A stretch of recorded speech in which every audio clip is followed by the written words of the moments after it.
पुरुष नहीं होते, क्योंकि नारियों ने पैदा किया है। ये वो नारी होती है, नारी पतिव्रता।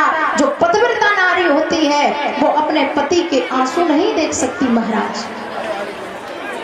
और आजकल क्या कहते हैं लोग कि भैया पत्नी से तुम्हें बहुत दुखी हो गया, पत्नी से बहुत दुखी हो गया। एक बार ये आप सोच करके देखना कि जब तुम्हारी पत्नी मायके चली जाए फिर काम करना कितनी दिक्कतें आती हैं। जो घर आज सजा बजा है, अगर पत्नी 15 दिन के लिए भी अपने घर चली जाए तो उस घर को घर नहीं तुम शमशान बना दोगे, इतना गंदा कर दोगे कि जिसमें बैठने की भी इच्छा नहीं होगी। वो पत्नी होती है, सबकी रक्षा करती, सभी का ख्याल रखती, वो पत्नी होती है महाराज। एक महात्मा जी से एक लड़के ने कहा कि महात्मा जी मैं अपनी पत्नी से बड़ा परेशान हो गया। तो महात्मा जी ने कहा कि पत्नी से परेशान हो गए तो उन्हें मायके छोड़ के आओ। अब भैया सोचने लगे कि भला पत्नी को मायके छोड़ के आए कैसे, जो तो नाम नहीं ले जाए मेरे को। और थोड़ी पत्नियां होती ऐसी कि बात बात पे लड़ती थी। भैया ध्यान रखना, पति और पत्नियों में लड़ाई झगड़े तो होते ही रहते, लेकिन एक बात का ध्यान रखना, जब पति गुस्सा हो तो पत्नी को शांत रहना चाहिए, और जब पत्नी को गुस्सा आ जाए तो पति को भी शांत रहना चाहिए। क्योंकि पति और पत्नी का जोड़ा होता है। जब पति को गुस्सा आए तो पत्नी शांत हो जाए, और पत्नी को गुस्सा आए तो पति शांत हो जाना चाहिए। बड़ी गुस्से वाली थी। अब सोचने लगे घर बैठ के कहने मायके में छोड़ के कैसे आए, मुझे तो जाए वे को मन नहीं करती। तो अपने लड़के को बुलाया, छोटा सा लड़का था, और लड़के से कहा कि बेटा तुम्हें 10 रुपए देंगे, हमारा काम कर दो।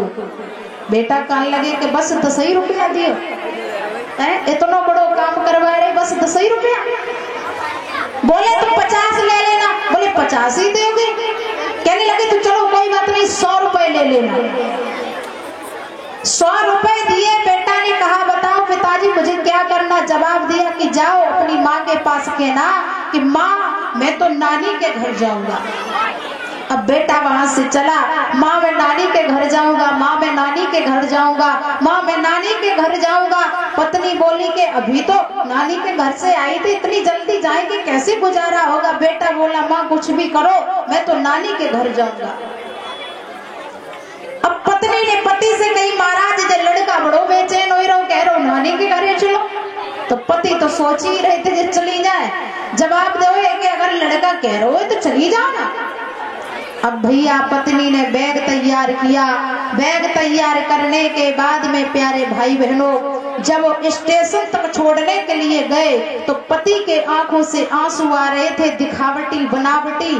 पत्नी ने कहा महाराज अगर तुम्हें थोड़ा भी कष्ट होता हो तो मैं तो लौट आऊंगी, नहीं जाऊंगी मायके। बोले नहीं नहीं चली जाओ, अब तुम जा रही हो तो चली जाओ, लेकिन 2-4 दिन के बाद लौट आना। स्टेशन पर लेकर के पहुंचे, बैठ जाते हैं। वहां पर कुर्सी पड़ी थी, और जब कुर्सी पड़ी थी वहां पर तो बैठ करके रो रहे थे। पत्नी को तो ट्रेन में बैठा दिया और वहीं पर बैठ गए तो उनके पास में एक पुरुष और रो रहा है। उस पुरुष से पूछा है कि भैया तुम क्यों रो रहे हो? उसने पूछा तुम क्यों रो रहे हो? उसने कहा हम इसलिए रो रहे हैं कि हमारी पत्नी जा रही है।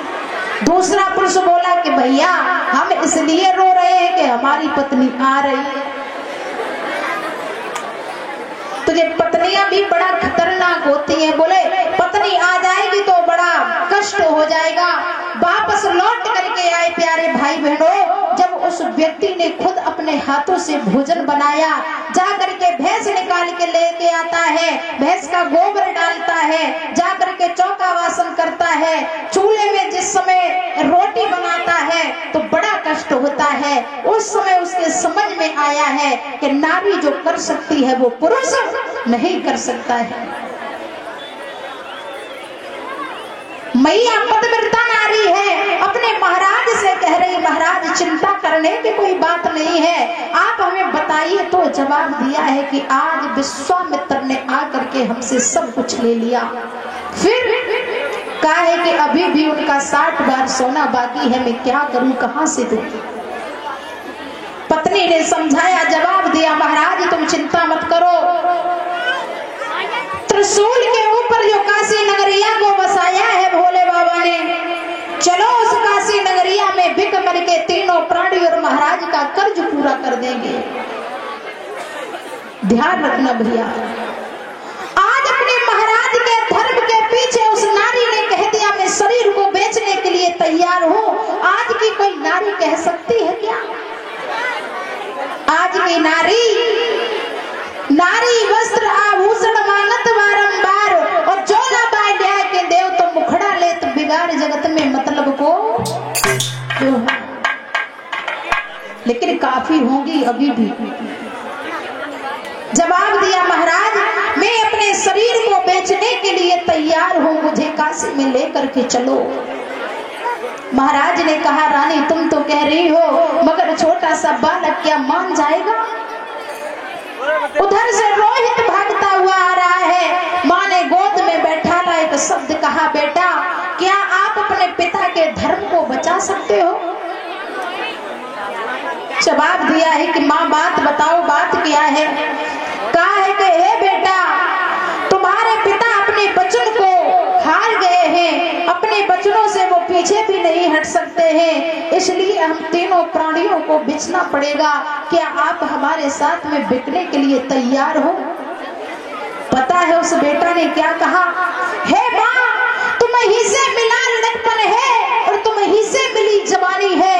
हे माँ अगर तुम चाहो तो हमारे शरीर के टुकड़े करवा सकती हो, तुम चाहो तो हमारे शरीर को काट करके नदी में बहा सकती हो, तुम चाहो तो मुझे कहीं भी कुछ भी कर सकती हो। माँ मैं तो तेरे रेडी हूँ, मैं तुझसे कभी उरड़ नहीं हो पाऊंगा। माँ तू जो चाहे वो कर ले। छोटे से पुत्र के इन शब्दों को सुना तो वो माँ अपने आंसुओं को रोक नहीं पाई। आज माँ ने अपने पुत्र को कलेजे से लगाया, और कलेजे से लगाने के बाद जिस वक्त प्यारे भाई बहनों तीनों प्राणी उस अवधपुरी को छोड़ करके चले हैं, आंखों से आंसू की धार बह रही है। महाराज अपनी अवधपुरी को प्रणाम करने लगे और कहने लगे, हे अवधपुरी माँ अगर जिंदा रहे तो तेरे धाम में फिर आएंगे, अगर नहीं जिंदा रहे तो मेरी अंतिम प्रणाम स्वीकार करना। और एक बात कही है,